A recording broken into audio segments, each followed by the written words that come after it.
किसी जंगल में एक कालू कौवा और लक्ष्मी चिड़िया रहती थी। दोनों के घर पास पास में ही थे। वो चिड़िया बहुत मेहनती थी, जबकि कौवा बहुत आलसी और सुस्त था। वो कौवा चिड़िया को भी अच्छा नहीं समझता था। वो चिड़िया से बहुत ज्यादा चलता था। इन दिनों जंगल में दाने और पानी की बहुत कमी थी, इसलिए दाने की तलाश में कहीं दूर ही जाना पड़ता था।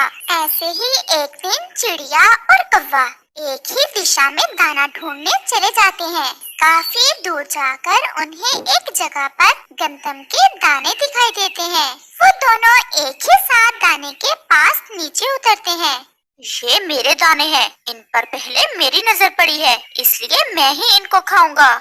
कौवे भैया, ये तो आप बहुत गलत कह रहे हैं। हम दोनों की नजर एक साथ ही दाने पर पड़ी है, इसलिए ये दाना हम दोनों का ही है।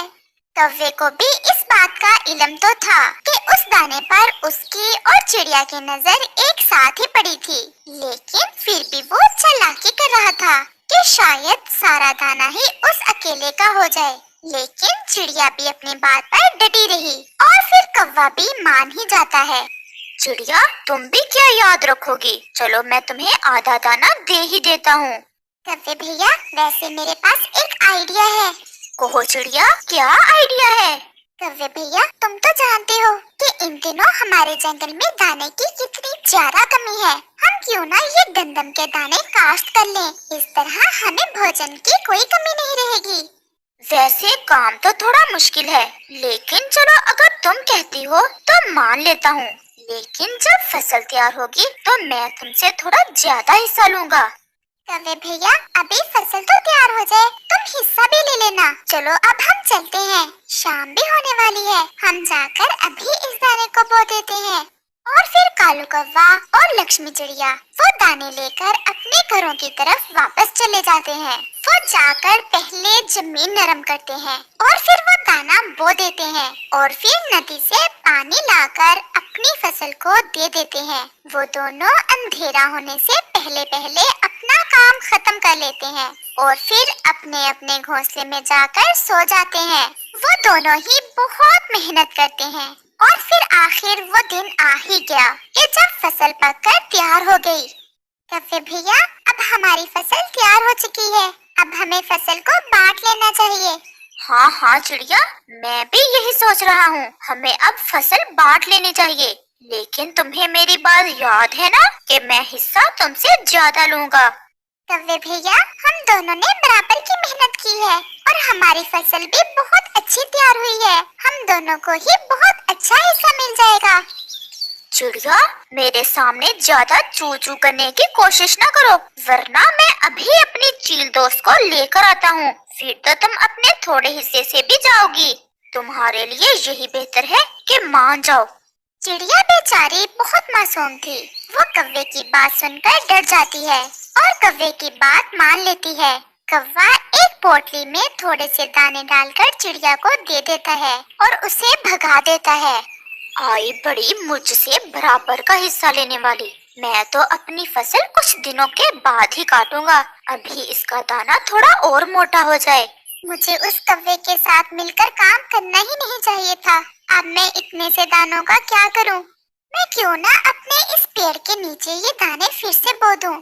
अब तो वो फसल मेरी अकेले की होगी और वैसे भी इतने से दाने तो मुझसे 2-3 दिन में ही खत्म हो जाएंगे।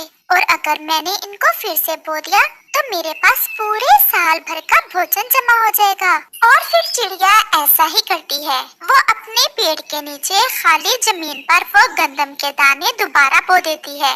अब भगवान करे बरसात हो जाए। अगर बरसात होगी तो मेरी फसल बहुत अच्छी तैयार हो जाएगी। इन दिनों जंगल में बिल्कुल ही सूखा चल रहा था, इसलिए पानी की बहुत ज्यादा कमी थी और चिड़िया मन ही मन में प्रार्थना करती है कि बरसात जल्द से जल्द हो जाए ताकि उसकी फसल भी बहुत अच्छे से तैयार हो जाए।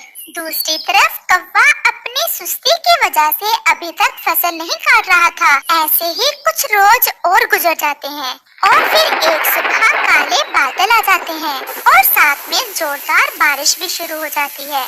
चिड़िया बहुत खुश थी क्योंकि उसकी फसल को पानी की बहुत ज्यादा जरूरत थी, जबकि कौवा बहुत परेशान था क्योंकि उसकी फसल तो बिल्कुल तैयार थी और उसे थोड़े से भी पानी की जरूरत नहीं थी। अगर बारिश ना रुकी तो मेरी तो फसल तबाह हो जाएगी। काश कि मैं अपनी फसल बरसात से पहले ही काट लेता। बरसात तो ऐसी शुरू हुई थी कि रुकने का नाम ही नहीं ले रही थी। अब तो 2 दिन पूरे हो चुके थे। बरसात शुरू हुए और कव्वे की फसल में कीड़े लग चुके थे। कव्वे की सारी फसल ही बर्बाद हो चुकी थी। ये क्या, मेरी तो सारी की सारी फसल ही बर्बाद हो गई। मैं अब क्या करूं? अब मैं अपने गंदम के दाने कहां से खाऊंगा?